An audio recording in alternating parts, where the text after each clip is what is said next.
Hello everyone and welcome into another edition of WST Weekly. My name is Hrabchak. We've got a jam-packed week here on the show. The Winnipeg Jets made a massive trade, Rutger McGroarty for Brayden Yager. I'm going to lead off the show with that. A little bit later on, I'm going to talk about the Winnipeg Blue Bombers scraping by the Hamilton Ticats with a 26-23 win at home. Before getting into the Winnipeg Goldeyes, they were on the road this week and they're returning home. And then lastly, of course, I will hand out my 3 stars of the week and get into the upcoming sports schedule here in Winnipeg. Let's start with the Winnipeg Jets. The biggest news of the week, Brayden Yager for Rutger McGroarty. The Rutger McGroarty saga has come to an end as he is now a member of the Pittsburgh Penguins, and in return, in the trade, the Winnipeg Jets received 19-year-old center Brayden Yager, a product of Saskatoon, Saskatchewan, plays for the Moose Jaw Warriors of the WHL. Last season, put up 57 games played, 35 goals, 60 assists, 95 points, and at 19 years old, he was drafted 1 year later than Rutger McGroarty in the same draft spot. McGroarty was 14th overall in 2022, and Yager was 14th overall in 2023. If you wanted to see an initial reaction to this deal, go check out the live shows on our YouTube channel from Thursday and Friday. Huss and Remus broke it down on Thursday. I joined Huss on Friday. We all gave our initial reaction to this deal, and Brayden Yager actually joined the show on Friday. If you want to hear from the newest member of the Winnipeg Jets and the newest member of the prospect pool, go check out that conversation both in the videos portion of our channel and on the lives on Friday. And everyone seems sort of pleasantly surprised with this trade return. Rutger McGroarty obviously had the public trade request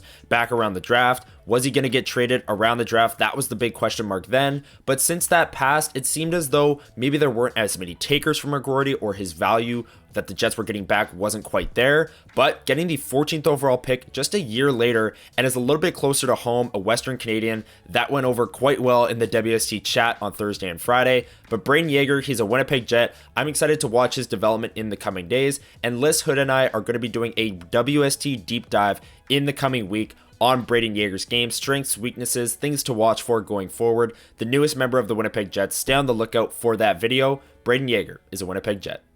And that brings us to the Winnipeg Blue Bombers, and I think we've all taken a deep breath now. It's been a few days since this game happened, but man, oh man, was that stressful down the stretch. The sold-out crowd at Princess Auto Stadium, a 28-degree night and sunny, picture-perfect night for football, and the crowd was loving it. 32,500 and more filed into Princess Auto Stadium for this one, and the Bombers scraped by with a late touchdown from Kenny Lawler to secure the 26-23 win.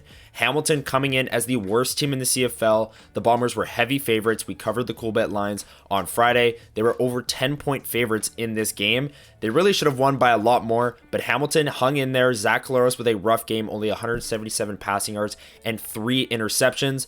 But the first downs for Winnipeg, 22-12. When you control the ball, you control the first downs that much, it's going to give you that much more of an advantage. Brady Oliveira had a great game. The defense kept their winning ways. Special teams got a touchdown. They beat them in net yards. The sacks, maybe the O-line, there's some question marks there. Stanley Bryant went down with a scary injury to start, but he has since been released from hospital and is doing well, which is great news. Gabe Wallace, another O-lineman, went down with an injury. No update on him quite yet, but the O-line, 2 big injuries in this game, and it reflected in Zach's interceptions and the sacks, resulting in the turnovers. The Bombers are able to say that they went 1-0 this week, and I'm sure they're happy with the win, but I'm also sure they would have liked to execute at a higher level given how well they played in the back-to-back wins over BC. Speaking of the rest of the CFL's West Division, the Bombers got some major help this weekend. On Thursday night, the Saskatchewan Roughriders lost on a walk-off rouge to the Toronto Argonauts. That's an East team beating a West team. Also, Ottawa, the Red Blacks, they went in and beat the BC Lions. Nathan Rourke is now 0-2 in his first 2 starts. And the Edmonton Elks just lost to the Montreal Alouettes on Sunday. So 3 Western Division teams losing, and the Bombers are now tied for first in wins in the West, half a game back of Saskatchewan, who's 5-1. They had that tie earlier in the season. The Bombers at 5-6, BC's at 5-6. And would you look at that, we're approaching September and the Labor Day Banjo Bowl back-to-back. What a perfect time. Both these teams right at the top of the West Division. Saskatchewan faltering, Winnipeg surging. What will happen? There's so much juice and electricity going into these 2 games. But the week at hand, the Bombers took care of the Ticats 26-23, scraped away, maybe didn't deserve a 1-0 this week type of fate, but they got the job done, and all the focus is on Labor Day and the Badger Bowl coming up. The Winnipeg Goldeyes, they had a fantastic week. Maybe not in the win-loss column, as they did go 3-3. They kept their record at 51-41, keeping their lead in the American Association's West Division. Started off on the road in Fargo, taking on the Redhawks, 9-8 loss, 4-0 win. I'll talk more about that game later on when I talk about the 3 stars. 4-3 loss. Then they went to Kansas City to take on the Monarchs. Dropped the first game 4-2, but then responded with back-to-back wins 7-2 and 6-5 against the Kansas City Monarchs. The big news of the week for the Winnipeg Goldeyes is that they clinched the playoffs. Yes, they are still holding the #1 seed in the American Association's West Division, but given the standings, they have clinched playoffs. We will have playoff baseball in the first week of September here in Winnipeg, and the Goldeyes are actually returning home. They'll play Monday, August 26th at Blue Cross Park, and they're starting a long homestand to close out the regular season. So if you want to check out the top baseball team in the American Association's West Division, and they just clinched a playoff spot, maybe you want a taste of that baseball before the playoffs begin, you can check it out, goldeyes.com/tickets. A great week for the Goldeyes. Again, not really in the wins and losses, just going 500, but they clinched the playoffs and had some great individual standout performances. Now it's time to hand out some awards and look ahead to the upcoming schedule, but before we do that, hit the like, the subscribe, and the notification bell so you don't miss videos like this every single Monday morning. We've got a ton of great content on the channel right now, including an interview from the newest Jet, Brayden Yager with Hustler, and then coming soon, WST Deep Dive. I teased it earlier on. Episode 3, Liz Hood and I will be breaking down Brayden Yager's game, strengths, weaknesses, what to watch for. It's going to be super fun, so hit that notification bell so you don't miss it. As for this video, let's get into the 3 stars of the week.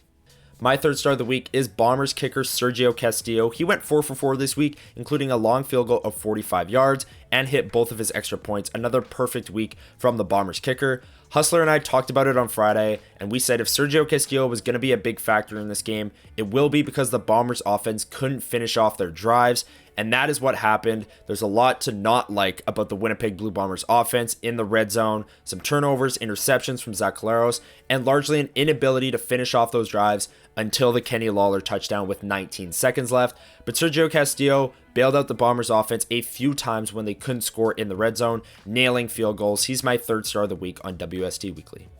My 2nd star of the week is Bombers running back Brady Oliveira. I talked about Zach Collaros' struggles earlier on in the video. Brady Oliveira, the Bombers running the ball, they were their usual dominant selves. 18 carries, that's one of the higher totals this year for Oliveira. With that, he put together 120 rushing yards. Only the 1 catch, that's a little bit lower from what we've seen in weeks past, but on the ground, 6.7 yards per carry. Oliveira, if he's getting 6 and 7 on first down, the Bombers offense staying ahead of the chains, really moving the ball well. They're just struggling with the red zone right now, and maybe they'll turn it around with the Labor Day Banjo Bowl coming up here. If they're going to do that, Brady Oliveira is going to have to be the guy punching the ball in short yardage. Brady Oliveira, my 2nd star of the week for his performance on Friday night against the Ticats. My 1st star of the week, he's been here all summer long. Joey Matulovic is putting together one of the best pitching seasons in Winnipeg Goldeyes history, and he had another dominant performance this week. A 4-0 win on August 21st against the Fargo-Moorhead Redhawks. He had 7 innings pitched, only allowed 6 hits, 0 runs allowed, 9 strikeouts, and didn't walk any batters. This season, he's had many performances like this. He's even had a few performances where he's allowed 0 runs and only 1 hit to the opponents. Just an utterly fantastic season from Joey Matulovic and the entire Goldeyes pitching staff, and it's the biggest reason why they're atop the division and have already clinched a playoff spot, looking for some home playoff games at Blue Cross Park in the first week of September. Joey Matulovic, another dominant performance this week. He's my 1st star of the week on WST Weekly. Now here it is, the upcoming sports schedule here in Winnipeg over the next week. A long weekend next weekend. It's Labor Day weekend, and the Bombers and Riders are going toe-to-toe on Sunday night, 6 p.m. The top 2 teams in the CFL's West Division, and if the Bombers win, they'll be first in the West Division. If Saskatchewan wins, they'll extend their lead for first, with the Banjo Bowl obviously coming next week. That game's already sold out in Winnipeg. Always one of the craziest games at Princess Auto Stadium. But I'm super pumped for that game. September 1st, Sunday, Labor Day Classic. Bombers, Riders, nothing better. Battle for the top of the CFL's West Division. The Goldeyes, I said it earlier, they are returning home this week. Their final long homestand before the playoffs begin. They're going to start Monday, August 26th against the Gary South Shore Railcats. They will take them on, and then Lincoln later on in their homestand, as I said, before the playoffs begin, as they have already clinched. Valor FC, they've got a home game on August 30th against Cavalry FC as their season continues, and then racing continues at the Downs Monday through Wednesday. If you haven't been to the track this year, I highly recommend it. Racing continues at the Downs. That is your upcoming sports schedule here in Winnipeg over the next week and the long weekend.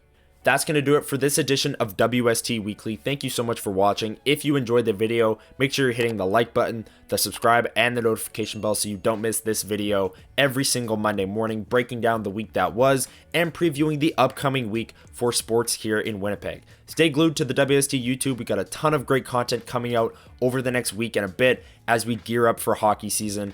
As for this video, I will see you all next Monday breaking down the Labor Day Classic between the Bombers and Riders. Super fired up for that. I'll see you all Monday. Have a great week, everyone.